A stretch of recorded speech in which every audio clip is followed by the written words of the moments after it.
Educational एक्सपोर आउ एक video रे आपण मानकु स्वागत। आजिकार वीडियो रे हमें एलटीआर हिंदी सब्जेक्ट जो प्रिलिमिनरी एग्जाम हितिला तार कट विषय रे आलोचना करिवा।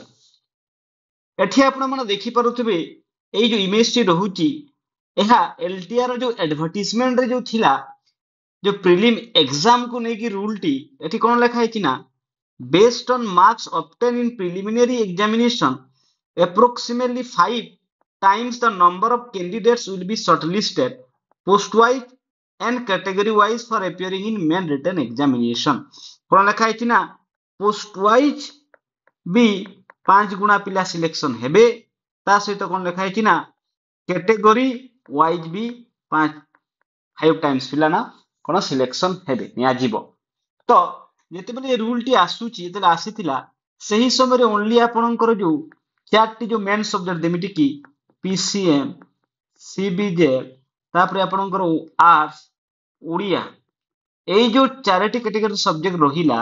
एमानकर ट्रेन भी अधिक और एमानकर पिला संख्या भी अधिक। तो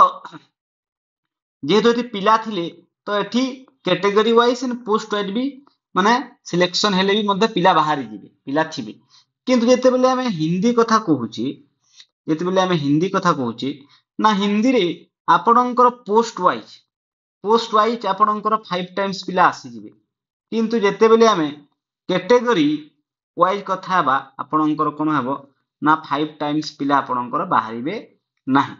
तो जदि हिंदी रे 5 टाइम्स पिला सिलेक्शन हेली तो कोन हबो ना आपण जानि थिबे पोस्ट वाइज। तो 711 पोस्ट 5 गुणा केते हैला ना आपणकर 3555 जन पिला कोन हेबे ना सिलेक्ट हेबे से माने पोस्ट वाइज। तो एई पोस्ट वाइज सिलेक्शन हेली ताले कोन हबो आपण मानकर एला गुटे बेनिफिट रहिबो अधिका संख्या रे पिला सिलेक्शन हेबे। आ जेते बेले मानकर सिलेक्शन टी सपोज कैटेगरी वाइज हे जाउची कैटेगरी वाइज हे जाउची सेठी कोन होउची आ गोटे जिनिस आपण एठी मन रखंतु एठी पिला एलिमिनेट हेबे को पिला ना एलिमिनेट हेबे को पिला जो माने आपणकर एससी बीसी आ यूआर कैटेगरी पिला एठी एलिमिनेट हेबे आ सेम जिनिस होई कैटेगरी वाइज रे भी से माने ही एलिमिनेट हेबे। तो आपणकर जो टोटल हम जदि कैटेगरी वाइज कथा बादा पूर्व आपणकर टोटल जो माने एप्लिकेंट थिले टोटल एप्लिकेंट आपणकर अप्लाई केते करा हेतिला ना 4483 जन एग्जाम एपियर केते जन हेतिले ना 3920 जन आपणकर एग्जाम रे एपियर हेतिले। तो एतले हम कैटेगरी वाइज कथा होची आपण जानिथिबे यूआर रे आपण मानकर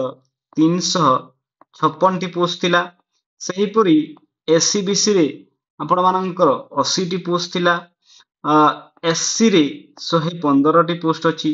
तापर एसटी रे 160 टी पोस्ट अछि। जदि हम एई पोस्ट 5 गुणा हिसाब करिबा एठी 5 गुणा तो 356 रो 5 गुणा आपनकर होची 1780 जन सिलेक्शन हेबे। तापर एठी 5 गुणा होची आपनकर 400 जन तापर एठी आपनकर 5 गुणा होची 575 जन तापर एठी आपनकर 5 गुणा होची ना 800 जन। तो आमे एई जो एसटी एंड एससी कैटेगरी रे कोन होची पिला नाहांती 5 गुणा तो एमाने को आमे ऑल सिलेक्ट एमाने ऑल सिलेक्ट हेबे। जदि आमे कथा बा एठी यूआर एंड एससी बीसी रो यूआर रे केते जन अछंती ना 1780 जन सिलेक्ट हेबे आ एससी बीसी रे केते जन सिलेक्शन हेबे ना 400 जन। आपण जानिथिबे सबुथुरु अधिक संख्यक पिला को कैटेगरी अछंती ना एससी बीसी रो पिला अधिक अछंती। आ गुटे जिनिस आपण जानि रखंतु एई जो यूआर कैटेगरी रहिला एई यूआर कैटेगरी रे आपणकर एसटी पिला भी जाई परिबो एससी पिला भी जाई परिबो एससी बीसी पिला भी जाई परिबो निज जो जनरल पिला थे से माने भी सही कैटेगरी रे सिलेक्शन हेबे। ता अर्थ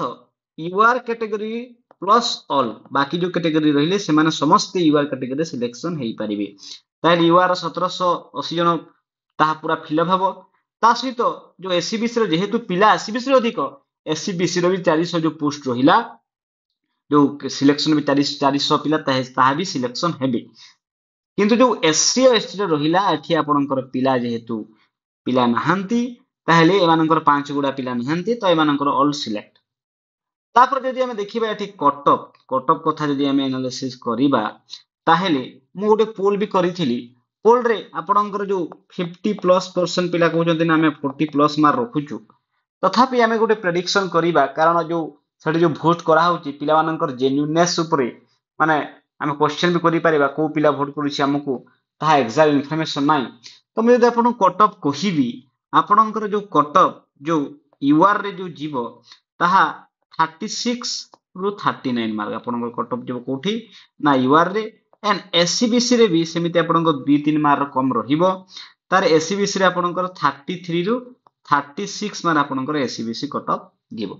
यूआर रे 36 रु 39 एससीबीसी रे 33 रु 36 और आपणकर जो एससी और एसटी कैटेगरी जेहेतु पिला नाही एठी हमें ऑल सिलेक्ट हेबे टी ऑल सिलेक्ट तो यह थिला संपूर्ण न्यूज आहुरी एमिति क्या न्यूज देखा पई आपण एजुकेशनल एक्सप्लोर यूट्यूब चैनल को लाइक एंड सब्सक्राइब करि दियंतु थैंक यू धन्यवाद।